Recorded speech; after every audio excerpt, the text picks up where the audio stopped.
do it, I'm like a genius. This is why I went to school. I went to school to use critical skills and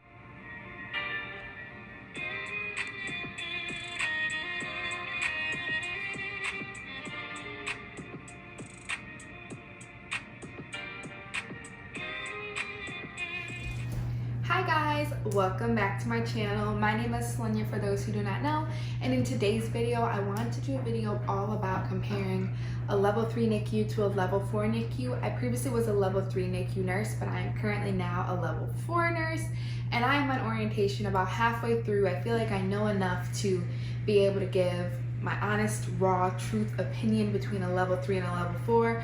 I'm just gonna say right away, it's very different.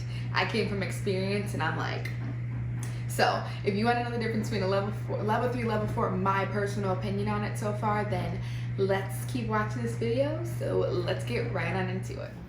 All right, so if you've been here before, you know when I bring out this notebook, it's a sit down chit chat video and I'm about to give my opinion on something.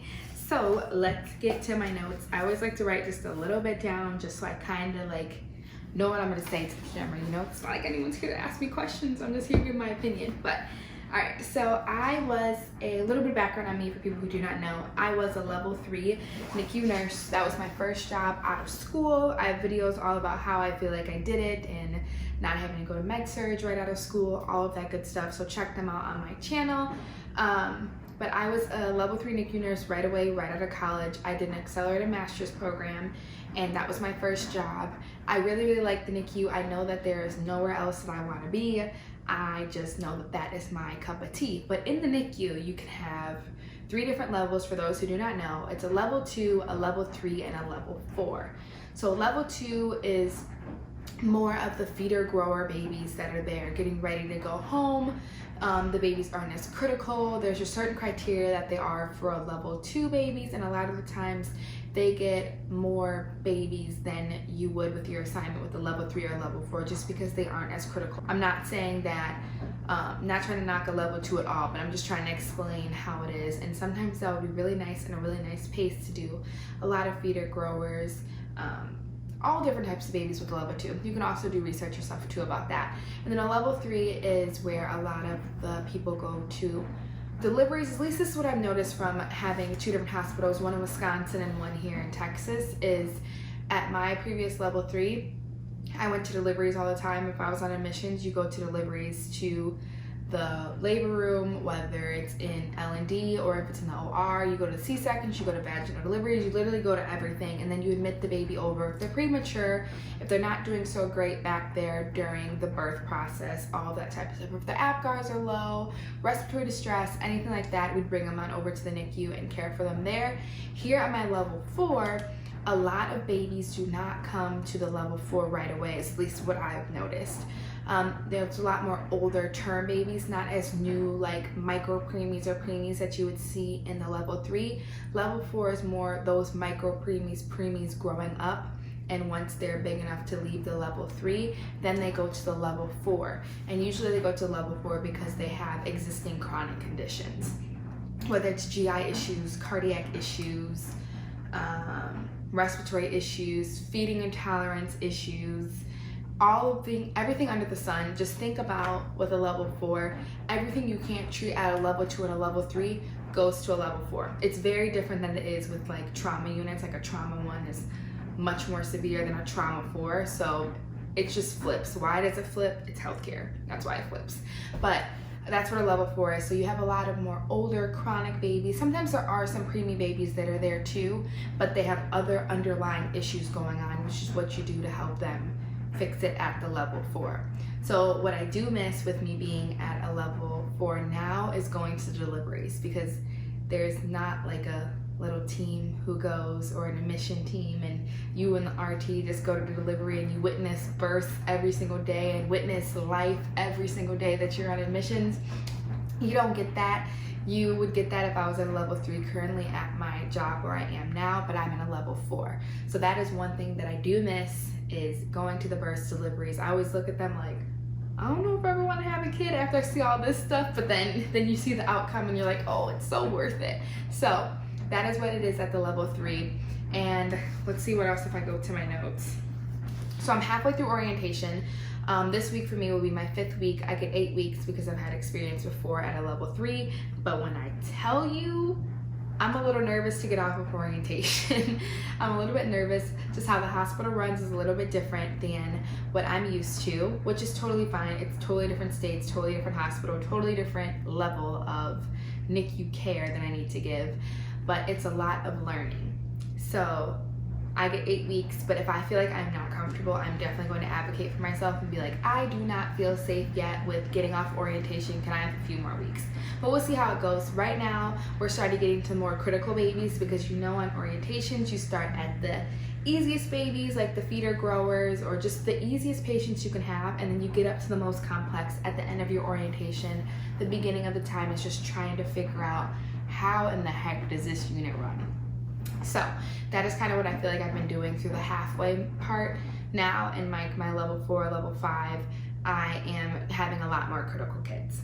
So sometimes I feel a little bit overwhelmed because people look at you like, you're supposed to know this thing. Like, you're supposed to know like how to do this because you came from one before, but sometimes you don't because things are different. So that's just something that you need to keep in mind. You need to be honest with your preceptors and let them know, what do you know, what do you not know, and don't try to act like you know it all, because girl, let me tell you, you don't. You literally don't. Whether you go from a level 4 to a level 2 or what, things run differently, protocols are different, all of that is very, very different.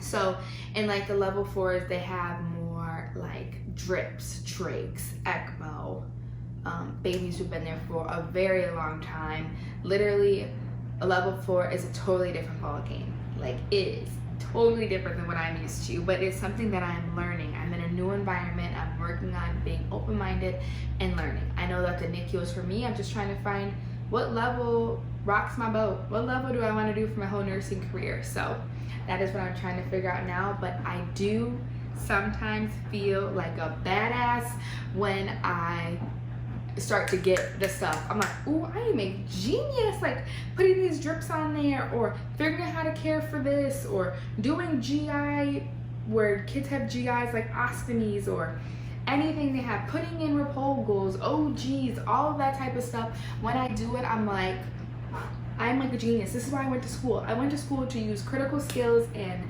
at this job I am learning, or at this level 4, I am learning critical skills.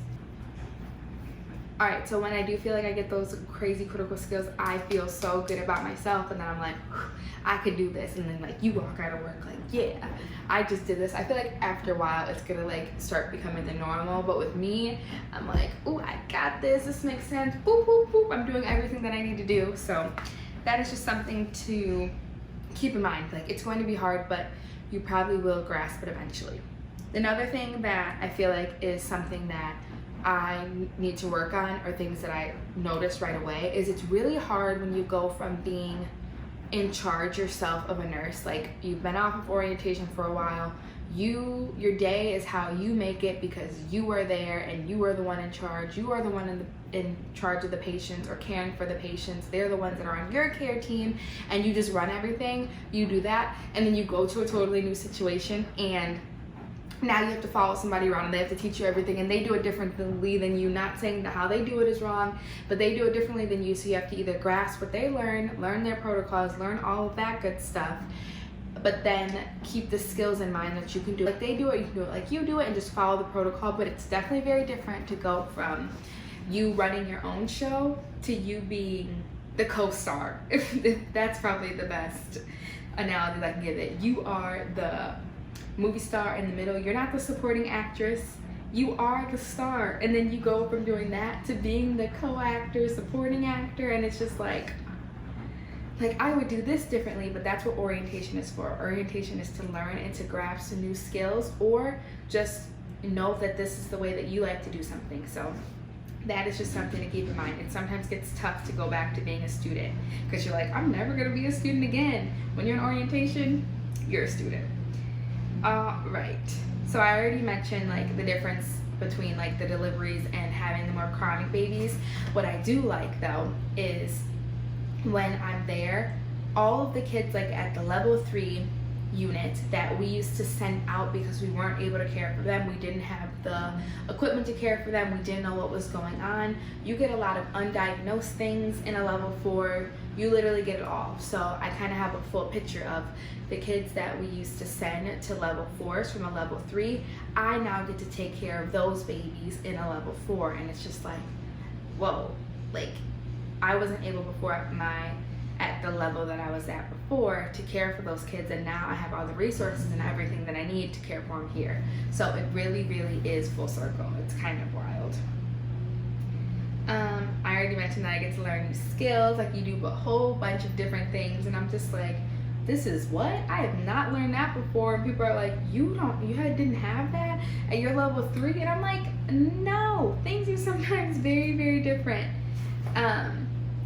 Yeah, things are just very, very different. I'm just learning a whole bunch of new things. So how I feel overall is, I feel that there is a big difference between a level 3 and a level 4, which makes sense, which is why there's a difference in levels.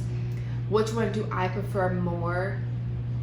For me, I know I haven't been in a level 4 very long. I would like to be in a level 4 while I'm young and kicking, got this brain at its best potential that it could be, this 25-year-old brain. I feel like I would love to stay in a level 4 and get all of my critical skills now, knock them out the way, feel like I am challenged myself of being a nurse, and then after that I would probably like to go back to a level 3 and then go back to like the deliveries and different types of babies. But the beauty of nursing is that you can switch to any specialty that you ever want to try. Literally apply, see if it works, and go from there. If you end up not liking the specialty or the different type of unit that you go to, you can always transfer and go somewhere else, and you can try it. That is amazing. If you want to like try ER just for like a year or 2 just to see if you like it, and maybe you actually love it and you stay there forever, but if not, you can always go back to your previous specialty that you were before. Let's say you want to go from the ER to the OR. Obviously very different, and the beauty of nursing is you can pick anything you want. If you want, you can try all the specialties that there are. You can do inpatient, outpatient, I don't know, home care. You can do so much. You can do, what do those people do, like remote, like utilization management? You can literally do whatever you want. I know I keep repeating myself, but that is just want to like drill it in your heads. Like you can, just because you pick one place, one specialty, does not mean that you have to be stuck there forever. I'm sure if you try your best, you can always go back to your specialty that you know, because there are jobs everywhere, there's hospitals everywhere, and it's sad, but people are sick all the time. So like you should try to see what you want, to see what population and what unit fits you the best. So I'm really excited that I got to experience a level 4. I was a little nervous when I applied, and I ended up getting it, and I was like, oh, this is real now. Like I'm going from a level 3 to a level 4, and I feel very blessed to have the opportunity to learn and to care for all of the patients that I have cared for, not only before, but in the future. And I'm just very excited for this journey. If you have any questions for me down below about being a level 4 NICU nurse now, make sure you let me know down in the comments below. Feel free to watch other videos, and I really hope that you enjoyed this little chit chat. It wasn't really like structured, but sometimes not structured videos are kind of the best, I feel like, especially when it comes to nursing content. So I really appreciate you guys for watching, and I will see you in the next one. Bye, beautiful.